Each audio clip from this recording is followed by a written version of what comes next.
Mi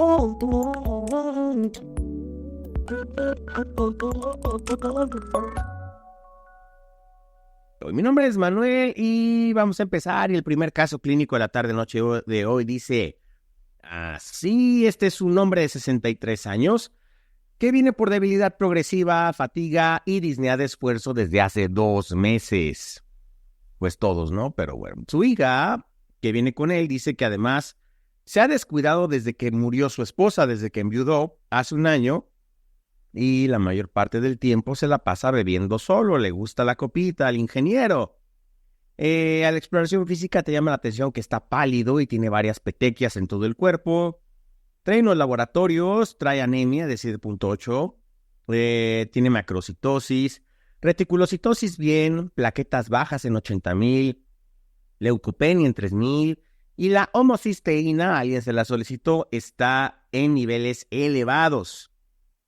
El ácido metilmalónico está dentro de rangos normales. Le haces un frotis porque eres muy clínico, fuiste alumno del doctor Vago y encuentras esta tinción en el extendido. La pregunta es muy directa: ¿cuál de las siguientes es la causa más probable de las afecciones de este paciente? A, tiene deficiencia de cobalamina. B, tiene déficit de folatos. C, tiene mielodisplasia. O D, tiene anemia perniciosa. Es la pregunta número 1. Tienen 1 minuto para contestar en pantalla y por favor, voten. Voten en pantalla, tienen 1 minuto.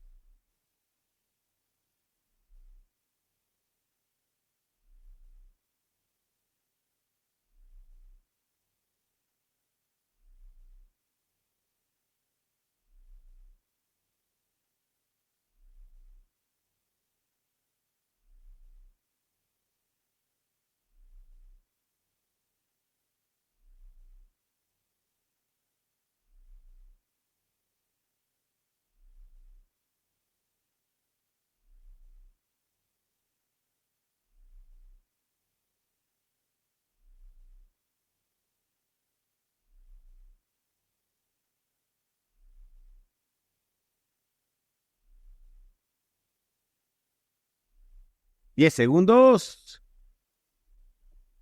5, 4, 3, 2, 1. Y tiempo. Vamos a finalizar la votación y compartir los resultados. ¡Oh, hay un empate! No hubo respuesta correcta. Nadie puso déficit de folatos, pero no hay un ganador. Entonces voy a tener el uso compartido. Y bueno, pues hubo empate en todas las opciones. Y lo más probable es de que este paciente tenga un déficit de folatos, exactamente. Esto es muy importante que lo sepan para el examen nacional, porque yo no había entendido cuando me estaba formando de la importancia del diferencial de las anemias macrocíticas. Entonces, no se pongan tristes, vamos a hacer el discernimiento. Su hombre de 63 años, aparentemente tiene un problema de adaptación porque enviudó hace un año y está teniendo una consulta inadecuada, como es probablemente el alcoholismo. Tendríamos que hacer, recuerden que el diagnóstico de alcoholismo es un diagnóstico psiquiátrico, pero el evaluador te está llevando que el paciente pues, por lo menos está abusando del alcohol. Y esto obviamente ya lleva algo de tiempo. Miren, está anémico, tiene macrocitosis. Recuerden que no hay mucho diferencial dentro de las macrocitosis. Puede ser hipotiroidismo, puede ser déficit de B12 o déficit de folatos. Tiene ya trombocitopenia y eso llama mucho la atención. A lo mejor tiene datos y tiene leucopenia. A lo mejor este paciente ya tiene datos de hiperesplenismo. Y aquí lo importante es el hecho de saber diferenciar los niveles de homocisteína y de ácido metilmalónico. El déficit de B12, que para fines prácticos del examen nacional es la cobalamina, recuerden que se tarda muchísimo tiempo en los pacientes que tienen una dieta equilibrada que incluya proteína animal y proteína de origen vegetal, pero la vitamina B12 principalmente la encontramos en las vísceras y en la proteína animal. Y este paciente aparentemente esta conducta sucedió desde hace un año, entonces puede tener una macrocitosis, un déficit de vitamina B12, pero se tarda muchísimo más tiempo. La mielodisplasia, y eso se lo enseñamos en Doctor Vago a los alumnos, los síndromes mielodisplásicos es como ese millennial de 41 años, no hablo por mí, pero que vive, que está maduro, que ya trabaja, pero sigue viviendo en el sótano de sus papás. Entonces, los síndromes mielodisplásicos es un tema bastante complejo, incluso para los propios hematólogos, pero para fines prácticos del examen nacional, acuérdense del millennial que no quiere dejar, de cuarentón, que no quiere dejar de vivir en el sótano de sus papás. ¿Esto qué quiere decir? Que son pacientes que tienen alguna citopenia periférica, generalmente son las 3 líneas, hemoglobina, plaquetas y leucocitos, y tú haces un aspirado de médula ósea y hay formas maduras que deberían de verse en la periferia, pero simplemente hay problemas para que migren de los centros de hematopoiesis a la periferia. Eso es el síndrome mielodisplásico. Otro dato que también es importante es que aquí nos están dando una imagen y es la hipersegmentación de un leucocito, específicamente de un neutrófilo. Recuerden que generalmente los neutrófilos, y esto me lo enseñó a mí mi esposa, parecen huellitas de gato. Tienen 3 lóbulos máximo. Pero este paciente pues tiene ¿cuántas cabezas? 1, 2, 3, 4, 5, 6. Tiene 6, el núcleo está dividido en 6, y esto es muy característico también de las anemias macrocíticas carenciales, B12 o ácido fólico. Y la anemia perniciosa generalmente se presenta en pacientes mucho más jóvenes. Es mucho menos común que la anemia por ingesta de alcohol. Y el paciente podría tener macrocitosis, pero no tendría estas alteraciones de la homocisteína y del ácido metilmalónico. Entonces recuerden, este paciente lo que tiene es elevación de la homocisteína y tiene normales unos niveles de ácido metilmalónico. ¿Eso por qué es importante? Porque yo cuando les estaba contando, cuando me estaba formando, decía, bueno, pues ¿por qué tanto de medir niveles de homocisteína o de ácido metilmalónico? Si es un paciente con déficit de vitamina B12, pues simplemente hay que medirlo, y si están bajos es eso, o si el paciente es un déficit por folatos, porque nada más medimos los niveles y están bajos, porque no sucede así muchas veces. A veces los pacientes, los cuales tienen niveles bajos de folatos, pueden tener incluso los niveles de homocisteína normales. Entonces se tienen que ustedes llevar este cuadro, se lo regalamos aquí en el Doctor Vago, que si un paciente tiene anemia por déficit de vitamina B12, va a tener los niveles de vitamina B12 bajos, los folatos van a estar normales, pero los niveles de homocisteína y de ácido metilmalónico van a estar elevados. Este paciente, recuerden que solamente tiene elevado los niveles de homocisteína.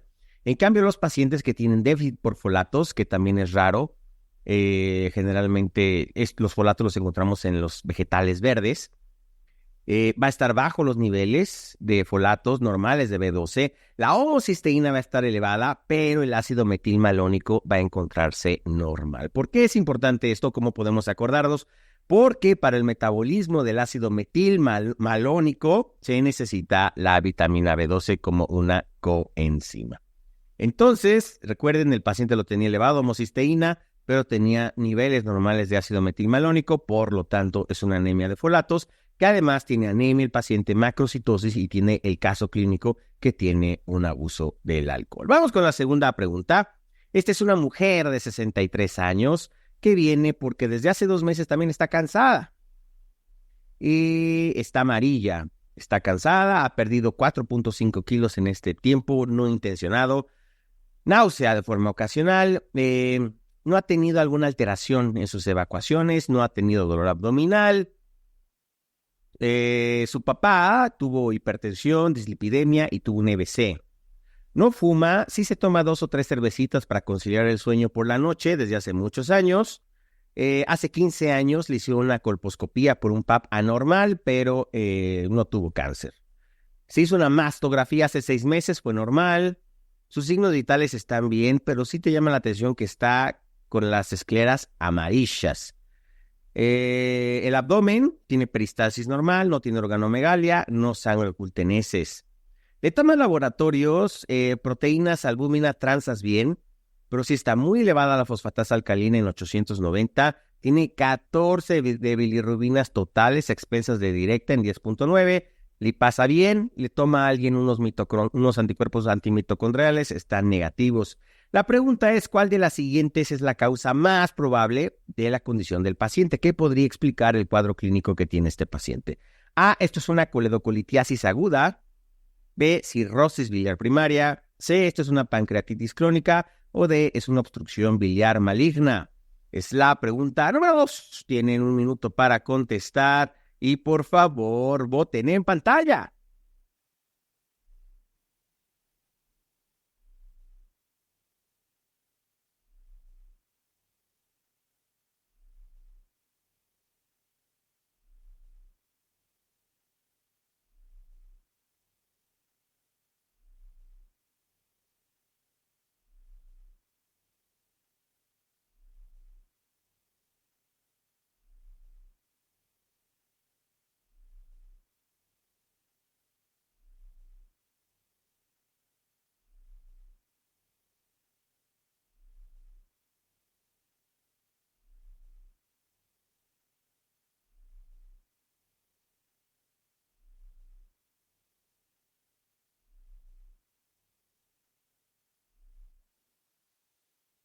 Y el segundo es 5, 4, 3, 2, 1 y tiempo. Vamos a finalizar la votación y compartir los resultados. Tampoco hay ganador, hubo empate entre B y D. Nadie puso C, voy a tener el uso compartido, pero bueno, la respuesta correcta aquí es D. Esta paciente probablemente tenga una obstrucción y lamentablemente es una obstrucción maligna. Entonces, algo que les enseñamos también en Doctor Vago es el hecho de que siempre hay que tener neoplasias malignas dentro de tu diferencial para el examen nacional y en la vida. Entonces, esta paciente en 2 meses ha perdido de forma no intencionada 4.5 kilos. Generalmente cuando les abren de pérdida de peso no intencionada, va a ser cáncer en la mayoría de los casos. Entonces, desde ahí ya podríamos ir seleccionando la opción D. Está cansada, bueno, todos estamos cansados, estamos fatigados, no alteración en las evacuaciones, no tiene antecedentes de importancia, consume 2 o 3 cervezas cada noche, es una ingesta alta para una mujer. Recuerden que no hay un límite seguro de alcohol, pero se recomienda no tomar más de una medida de una bebida si es mujer o no más de 2 si es hombre, por las diferencias genéticas y físicas que tenemos cada uno de los sexos. No tiene cáncer ginecológico, no tiene cáncer de mama. Y bueno, aquí lo que nos puede ayudar muchísimo pues es el patrón de las pruebas de funcionamiento hepático. Tiene una marcada colestasis, una fosfatasa alcalina. Recuerda que la fosfatasa alcalina se puede elevar también por alteraciones óseas, pero dentro del contexto de un paciente que está ictérica, que ha perdido peso, lo más probable es de que esto sea por un trastorno hepático. Las bilirrubinas están elevadas y es expensa de directa. Entonces, al parecer no está drenando de forma adecuada la bilirrubina directa a través de los conductos biliares. Ahora, ¿por qué esto no es una coledocolitiasis aguda? Recuerda que la coledocolitiasis aguda es una piedra que se enclava en el colédoco, probablemente de origen en la vesícula, y eso da dolor.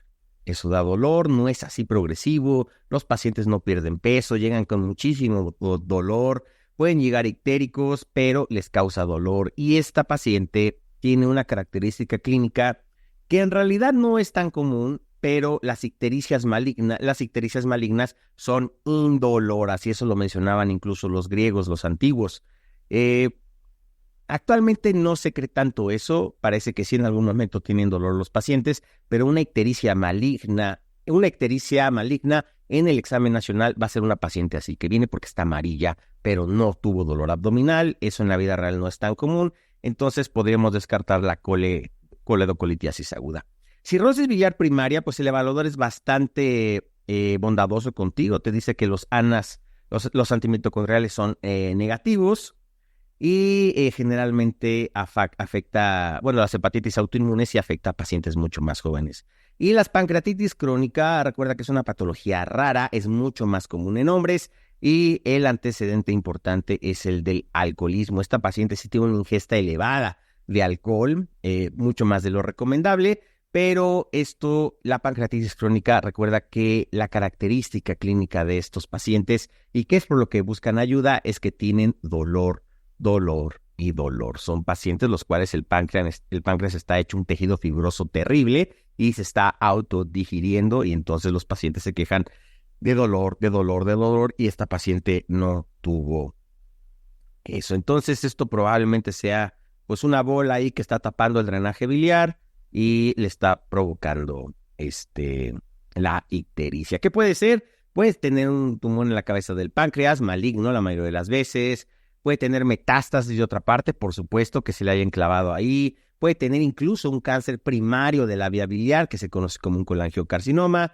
Y recuerda, clínicamente los pacientes que tienen una tumoración maligna en la vía biliar, en la encrucijada, no tienen dolor, solo tienen ictericia sin dolor en el examen nacional. Y la elevación de bilirrubinas totales, FA y GGT, va a ser muy, muy característica. ¿Qué es lo que tenemos que hacer en primer contacto para el examen nacional? Le pedimos un estudio de imagen, ultrasonido está más disponible que una tomografía, pero si se puede tomografía está bien. Y deja una colangioresonancia o una colangiopancreatografía retrógrada endoscópica para los especialistas, ¿no? Y pues aquí puedes observar aquí a la derecha, pues este paciente tiene una enfermedad muy avanzada, tiene ascitis, ve cómo está nadando este hígado aquí en líquido, el estómago muy distendido y aquí pues en medio la bola que te está saludando, ¿no? Entonces eso es muy característico de estos pacientes. Pero bueno, espero que estés disfrutando de estos casos clínicos.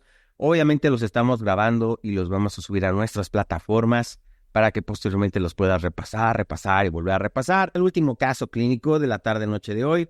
Este es un hombre de 62 años que viene por pérdida de peso y fatiga. Desde hace 6 meses ha perdido 9 kilos. Ya te dijimos cómo es aquí.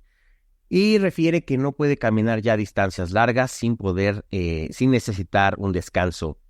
No ha visto un médico desde hace 15 años, por alguna razón lo llena de orgullo eso, y se fuma una cajetilla al día desde hace 35 años, son 20 cigarritos. Eso sí, no toma alcohol, no se droga, no viajes recientes, a la exploración física, pues la sistólica un poco elevada, escuchas el pulmón, no hay alteraciones, pero sí tiene un higadote de 14 centímetros por debajo del reborde costal. Le tomas una placa, no ves alteraciones, trae una tomografía y mira nada más esas bolas de cañón en ese higadito. De todas estas opciones, ¿cuál sería el método de elección para hacer el diagnóstico de este paciente? A, le medimos alfa-fetoproteína. B, aspiración y cultivo de las lesiones hepáticas. C, le hacemos una biopsia de médula ósea. O D, le hacemos una colonoscopía. Es la última pregunta del tercer caso clínico de la tarde-noche de hoy. Tienes 1 minuto para contestar y por favor voten en pantalla.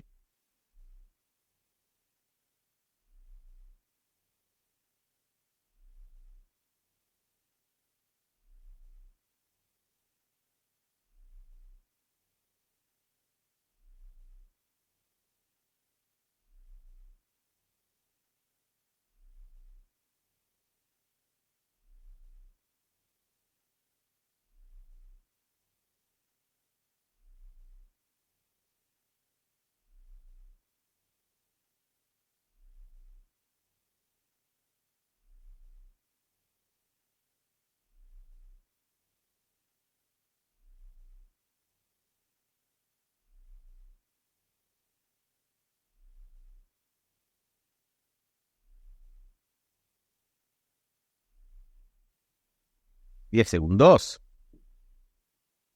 5, 4, 3, 2, 1. Y tiempo. Vamos a finalizar la votación y compartir los resultados.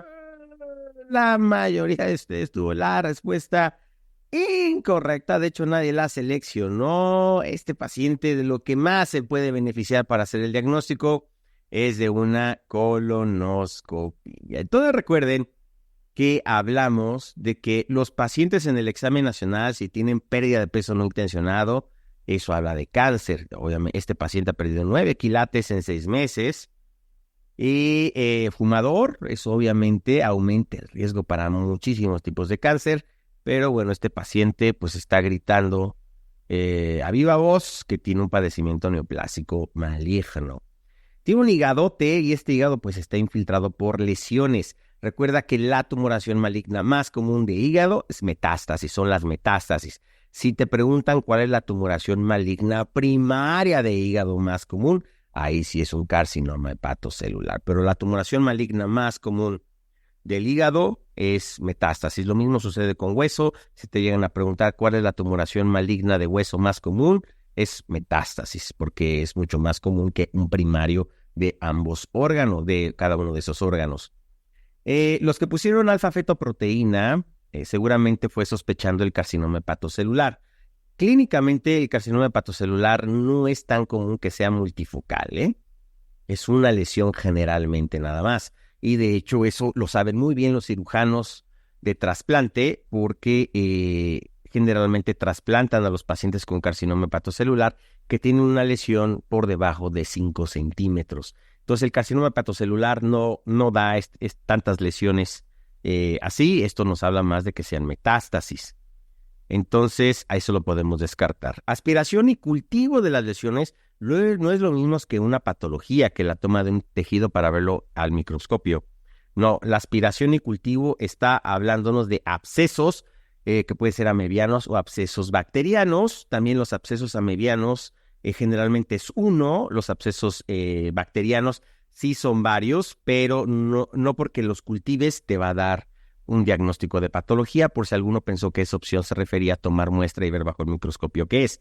Y este paciente, pues aparentemente no tiene factores de riesgo de amebiasis, aunque vive en México. No ha tenido fiebre, no ha tenido náusea, no ha tenido algún procedimiento en otro órgano que le pudo haber embolizado bacterias al hígado. Biopsia de médula ósea. La biopsia de médula ósea, biopsia aspirada de médula ósea, lo hacemos cuando sospechamos de alguna patología primaria maligna de la sangre.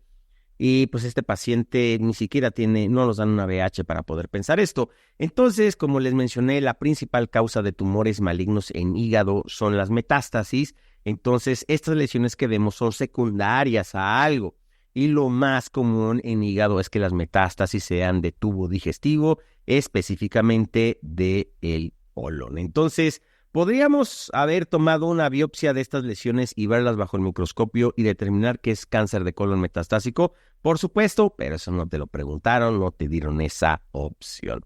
Y estoy seguro que algunos de los que lo pusieron pensaron que la aspiración y cultivo era pensando en biopsia, pero no, eso es para abscesos. Y miren nada más cómo se ven las metástasis, cómo es diferente el parénquima. Y pues este paciente pues obviamente falleció, no le puedes quitar todo el hígado y trasplantarlo así, eso pues lamentablemente aún no es posible.